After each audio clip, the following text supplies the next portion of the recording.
అదే RTV app వార్తల్ని క్షణాల్లో చదివే అవకాశం ఉంటుంది. ఒక న్యూస్ పేపర్, ఒక టెలివిజన్ ఛానల్ మీ చేతుల్లో ఎప్పుడూ ఉంటాయి.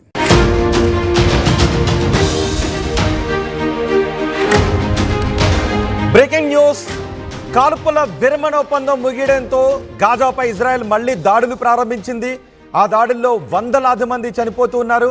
ఇప్పుడు ఇజ్రాయెల్ తాజాగా గాజాపై చేసిన దాడుల్లో పైచేయి సాధించింది. Hamas military intelligence chief Osama తబాష్ను అంతం చేసినట్టుగా ఇజ్రాయెల్ చెప్తోంది. ఒసామా తబాష్ను ఐడిఎఫ్ దళాలు హతమార్చాయని ఇజ్రాయెల్ ప్రకటించింది. తబాష్ మృతి ప్రకటనపై ఇంకా హమాస్ ఏ విధమైన ప్రకటన చేయలేదు. ఇప్పటికే తబాష్ మృతిని ఇజ్రాయెల్ ధృవీకరిస్తూ ఉండగా హమాస్ మాత్రం ఇంకా ధృవీకరించట్లేదు, ఏమీ మాట్లాడలేదు. ఇజ్రాయెల్ హమాస్ మధ్య ఇటీవలే కాల్పుల విరమణ ఒప్పందం ముగిసింది. దీంతో ఇజ్రాయెల్ దాడులను ప్రారంభించింది. దాడుల్లో మళ్ళీ 100కు పైగా చనిపోయారు. పదుల సంఖ్యలో వరుసగా దాడుల్లో చనిపోతూనే ఉన్నారు. వందలాది మంది చనిపోతూనే ఉన్నారు. ఒప్పందం ముగియడంతో దాడులకు ఆదేశించింది ఇజ్రాయెల్ ప్రధాని నెతన్యాహు దాడులను ఆదేశించడంతో మళ్ళీ ఇజ్రాయెల్ తాజాగా చేస్తున్న దాడుల్లో Hamas army chief, intelligence chief చనిపోయినట్టుగా ఇజ్రాయెల్ ప్రకటించింది. గాజా ఆక్రమణకు ఇజ్రాయెల్ సైన్యాలు సిద్ధమయ్యాయి. ఇప్పటికే బందీల విడుదలకు సంబంధించి హమాస్ పూర్తి స్థాయిలో ఒప్పుకోవడం లేదు, పూర్తి స్థాయిలో సహకరించట్లేదు. దీంతో కాల్పుల విరమణ సమయంలో పూర్తిగా బందీలను అప్పగించాలంటూ ఇరు వర్గాల మధ్య మాటలు జరిగాయి. కానీ పూర్తి స్థాయిలో బందీలను అప్పగించడానికి హమాస్ నిరాకరించింది. ఇటు ఇజ్రాయెల్ కూడా పూర్తిగా వదిలి వెళ్ళిపోవాలి అంటూ హమాస్ ఉగ్రవాదులు కండిషన్స్ పెడుతూ ఉన్నారు. దానికి ఇజ్రాయెల్ కూడా ఒప్పుకోలేదు. ఇరు వర్గాల మధ్య జరిగిన టాక్స్ ఫెయిల్ కావడంతో కాల్పుల విరమణ ఒప్పందం ముగియడంతో ఇప్పుడు ఇజ్రాయెల్ దాడులను ముమ్మరం చేసింది. ఆ దాడుల్లో వందలాది మంది చనిపోతున్నారు. తాజా దాడుల దృశ్యాలను కూడా మీరు ఆర్టీవీ స్క్రీన్ పైన చూడొచ్చు. తాజాగా జరిపిన ఈ దాడుల్లో ఇజ్రాయెల్ పైచేయి సాధించినట్టుగా తెలుస్తుంది. గాజా ఇప్పటికే మొత్తం శ్మశాన దిబ్బగా మారిపోయింది. గాజాలో ఎక్కడ చూసినా కూడా కూలిపోయిన ఇల్లు, చెల్లాచెదురైపోయిన గూళ్ళే కనిపిస్తూ ఉన్నాయి. గాజా మొత్తం శ్మశాన వాతావరణాన్ని తలపిస్తుంది. గాజాపై ఇప్పుడు మరోసారి మొత్తం హమాస్ ఉగ్రవాదులను ఏరివేసే లక్ష్యంగానే మేము ముందుకు వెళతామంటూ ఇజ్రాయెల్ చెప్తూ ఉంది. అందులో భాగంగా తాజాగా చేస్తున్న దాడుల్లో వందలాది మంది చనిపోతున్నారు. ఇప్పుడు మీరు ఆర్టీవీ స్క్రీన్ పైన చూస్తున్న ఈ దృశ్యాలు తాజా దాడి దృశ్యాలు. ఈ దాడిలో Hamas military intelligence chief Osama Tabash హతమైనట్టుగా చెప్తున్నారు. ఒసామా తబాష్ ఈ ఆపరేషన్స్లో చాలా కీలకంగా ఉన్నటువంటి వ్యక్తి, హమాస్లో చాలా కీలకంగా, చాలా యాక్టివ్గా ఉన్నటువంటి వ్యక్తి. ఎప్పటి నుంచో టార్గెట్ చేశారు ఒసామా తమాష్ను. ఇప్పుడు తాజాగా జరిపిన దాడుల్లో ఒసామా తమాష్ చనిపోయాడు అని చెబుతున్నారు. మా ప్రతినిధి మనోజ్ ఉన్నారు పూర్తి సమాచారం అందించడానికి. రైట్, మా ప్రతినిధి మనోజ్తో మాట్లాడదాం. తాజాగా ఇజ్రాయెల్ గాజా మధ్య చోటు చేసుకుంటున్న పరిస్థితులను వివరించడానికి మనోజ్ సిద్ధంగా ఉన్నారు. మనోజ్, కాల్పుల విరమణ ఒప్పందం ముగిసిన తర్వాత ఇజ్రాయెల్ గాజా స్ట్రిప్ పై మరోసారి అటాక్స్ ప్రారంభించింది. ఈ దాడుల్లో వందలాది మంది చనిపోతూనే ఉన్నారు. అయితే తాజాగా జరిపిన దాడుల్లో ఇంటెలిజెన్స్ అధిపతి ఒసామా తబాష్ కూడా హతమైనట్టుగా ఇజ్రాయెల్ చెప్తుంది. కానీ హమాస్ మాత్రం ధృవీకరించట్లేదు. ఇప్పుడు అక్కడ ఉన్న పరిస్థితుల గురించి మీ దగ్గర ఉన్న సమాచారం ఏంటి? బట్ ఎగ్జాక్ట్ గా ఇప్పుడు కాల్పుల విరమణ ఒప్పందం పూర్తయిందని అంటే మనం పూర్తయిందని చెప్పలేము. ఎందుకంటే అమెరికా హెచ్చరించింది, ఇజ్రాయెల్ బందీలు ఎవరైతే ఇంకా హమాస్ దగ్గర ఉన్న వాళ్ళు ఉన్నారో వాళ్ళు వెంటనే పంపించాలని కొన్ని గడువులు కూడా విధించింది. అయినప్పటికీ ఇజ్రాయెల్ తో ఒప్పందానికి సంబంధించి హమాస్ మాత్రం ఒప్పుకోవడం లేదు. ఇది కేవలం ఒక కవ్వింపు చర్యగా, హెచ్చరికగా ఉంది. కానీ మా పైన ఈ దాడికి సంబంధించిన దాన్ని కంట్రోల్ చేస్తామని, కానీ దాడిని ఆపేస్తామని ఇక్కడ చెప్పడం లేదు. మీరు కేవలం బందీలను పంపించమంటున్నారు. ఆ బందీలను పంపించాలంటే కూడా మాకు నమ్మకం రావడం లేదంటే కూడా హమాస్ బందీలను పంపించడం కోసం వెనుకడుగు వేసింది. 2 సార్లు అమెరికా అధ్యక్షుడు డొనాల్డ్ ట్రంప్ కూడా ఇన్వాల్వ్ అయిపోయి హమాస్ హెచ్చరించాడు, గడువులు విధించాడు. ఆ గడువులో మీరు కనుక పంపించకపోతే నరకం చూడాల్సి వస్తుందంటూ కూడా హెచ్చరించాడు. అయినా కూడా హమాస్ వినిపించుకోలేదు.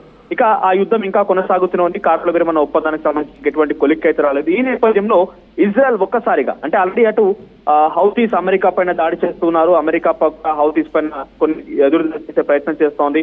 ఈ రకంగా వరుసగా దాడులు జరుగుతున్న నేపథ్యంలో ఇరాన్ కొంత అలర్ట్ అయింది. Iran supreme leader Ali Khamenei కూడా అమెరికా అధ్యక్షుడితో చర్చలకు సంబంధించిన విషయంలో యాక్సెప్ట్ చేయలేదు ఆయన. ఇవన్నీ కూడా ఏకమవుతున్నాయి. ఏ క్షణమైనా ఇజ్రాయెల్ పైన దాడి చేసే అవకాశం ఉంది. హౌతీస్ కూడా రెడ్ సీలో జరిగేటువంటి అనేక షిప్స్ ని కాల్ చేస్తున్నారు, పేల్చేస్తున్నారు.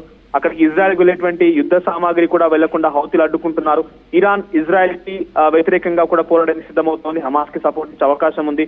ఇంకా ఇతర దేశాలు కూడా కొంత సౌదీ లాంటి దేశాలు కానివ్వండి, ఇరాక్ ఇవన్నీ కూడా ఇరాన్ సపోర్ట్ గా ఉన్నాయి.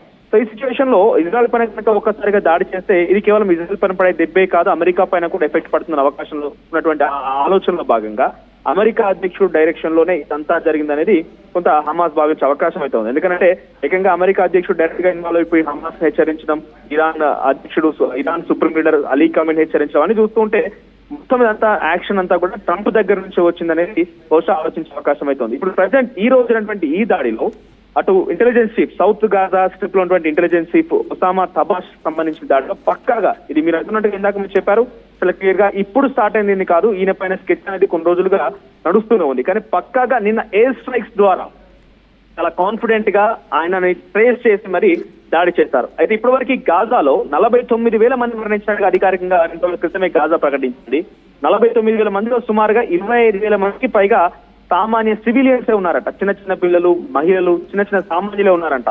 సో ఈ నేపథ్యంలో మళ్ళీ ఈ ఏకంగా ఇంటెలిజెన్స్ చీఫ్ నే కనుక హతమారిస్తే ఇకపైన ఈ దాడులు అవసరం లేకపోవచ్చు, ఆర్మీ కొంత కొలాప్స్ అవకాశం ఉంది, ఎత్తుగడ వేయడం కోసం కానివ్వండి, నెక్స్ట్ ప్లాన్స్ కానివ్వండి, ఇవన్నీ కూడా కొంత కిల్ చేయొచ్చు అనే ఆలోచనలో ఇజ్రాయెల్ ఇప్పుడు దాడి చేసింది. మరి ఇప్పుడు ఏకంగా ఇంటెలిజెన్స్ చీఫ్ నైతే హతమార్చింది ఇజ్రాయెల్. ఆ తర్వాత దానికి అఫీషియల్ గా మనం చూడొచ్చు, ఆర్టీవీ స్క్రీన్ పైన కూడా ట్విట్టర్ అఫీషియల్ ట్విట్టర్ నుంచి వెల్లడించిన అంశం కనబడుతోంది. Israel defence forces official Twitter నుంచి చెప్పింది ఎలిమినేటెడ్, అంటే ఇక్కడ మెయిన్ పర్సన్ నే కొట్టారు, ఇంటెలిజెన్స్ చీఫ్ నే ఢీకొన్నారు కాబట్టి ఎలిమినేటెడ్ అంటూ ప్రస్తావించుకొచ్చారు. Head of Hamas military intelligence in south in Gaza and head of Hamas surveillance and targeting unit Osama Tabash. ఇక్కడ కేవలం ఒసామా తబాష్ అనే వ్యక్తి ఇంటెలిజెన్స్ చీఫే కాదు, అనేక పాత్రలు పోషించాడు ఆయన. ఎత్తుగడల విషయంలో కానివ్వండి, ఇజ్రాయెల్ దాడిని ఎలా అడ్డుకోవాలనే విషయంలో కానివ్వండి, ఇజ్రాయెల్ పైన ఎలా దాడి చేయాలనే విషయంలో కానివ్వండి, మందిని పంపించే విషయంలో చర్చలు జరిగే సందర్భంలో కానివ్వండి, చాలా కీలక పాత్ర పోషించాడు ఆయన. సో ఆయన పైన దాడి, ఆయన హతం తర్వాత ఇజ్రాయెల్ చాలా కాన్ఫిడెంట్ గా ఎలిమినేటెడ్ అంటూ పెట్టుకొచ్చింది. అంటే నిజానికి హమాస్ ను పూర్తి స్థాయిలో ఎలిమినేట్ చేయాలి అన్న ఉద్దేశంతోనే ముందుకు వెళ్తూ ఉన్నారు. అండ్ బందీలను పూర్తి స్థాయిలో విడుదల చేయాలి అనే డిమాండ్ హమాస్ ఒప్పుకోకపోవడంతో మళ్ళీ కాల్పులను ప్రారంభించారు. గతంలో కూడా మనం చూసాం, హమాస్ చీఫ్ ఇస్మాయిల్ను టెహ్రాన్లో చంపేశారు, ఇరాన్ భూభాగంలో చంపేశారు. ఇరాన్ కూడా అప్పుడు చాలా సీరియస్ అయింది. ఇప్పుడు హమాస్కి ఇరాన్ సపోర్ట్ చేస్తూ ఉంది. ఇప్పుడు మిలిటరీ ఇంటెలిజెన్స్ చీఫ్ని చంపేశారు. సో ఇప్పుడు ఇరాన్ కూడా ఏదైనా కలగజేసుకునే అవకాశం ఉందా? కానీ హమాస్ మాత్రం ఇంకా ధృవీకరించట్లేనట్టే తెలుస్తుంది. సో ఈ పరిణామాలు దేనికి దారితీసే అవకాశం ఉంది? ఎప్పటికీ హమాస్ కనుక తమ ఇంటెలిజెన్స్ చీఫ్ మరణించాడు అని చెప్పి కనుక అధికారికంగా ప్రకటిస్తే అది కొంత ప్రజల్లో హమాస్ సంబంధించి ఆర్మీలో కానివ్వండి కొంత అంటే ఒక మెయిన్ పవర్ కోల్పోయినట్టుగా ఉంటుంది. ఎందుకంటే ఆయన ఒసామా తబాష్ అనే వ్యక్తి కేవలం ఇంటెలిజెన్స్ చీఫ్ గానే కాదు, అనేక పాత్రలు పోషించారు. ఇన్ఫాక్ట్ మనం దీనికి సంబంధించి బ్రౌజ్ చేసినప్పుడు 2005లో అవసరమైతే ఆయన హమాస్ ని కాపాడడం కోసం తననే ఒక మానవ బాంబుగా కూడా మార్చుకుని సిద్ధమయ్యాడు. అంతటి స్థాయిలో ధైర్య సాహసాలైన వ్యక్తి ఒసామా తబాష్.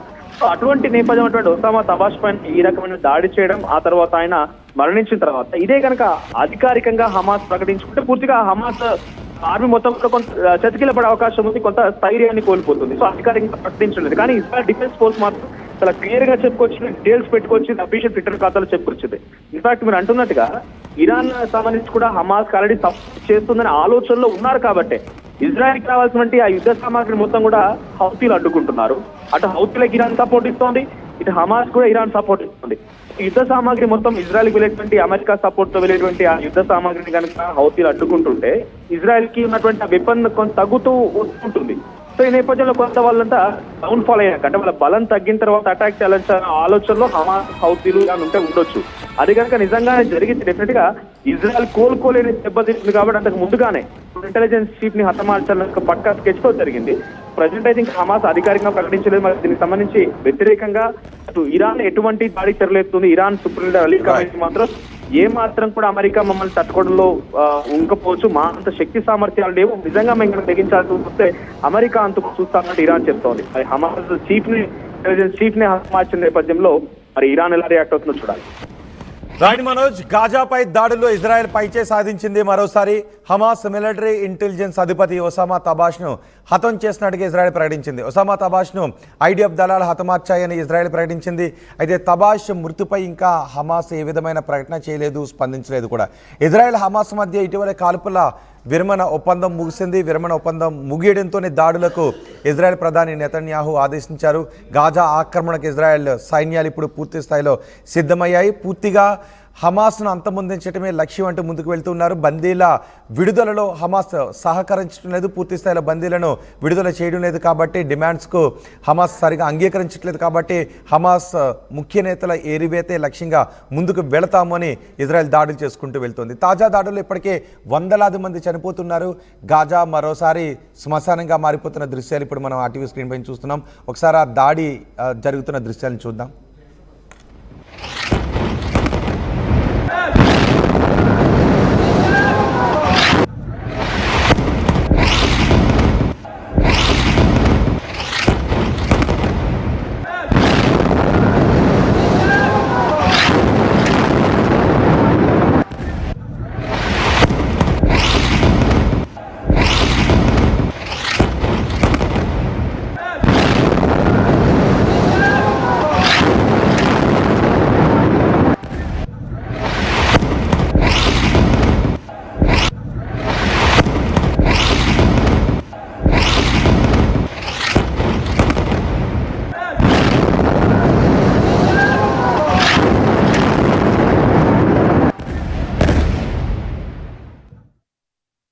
మీ సివిల్ సర్వీసెస్ కలను సాకారం చేసుకోవడానికి Vishnu IAS academy general studies prelims cum mains batch, anthropology, sociology, PSIR optionals April 21న ప్రారంభం.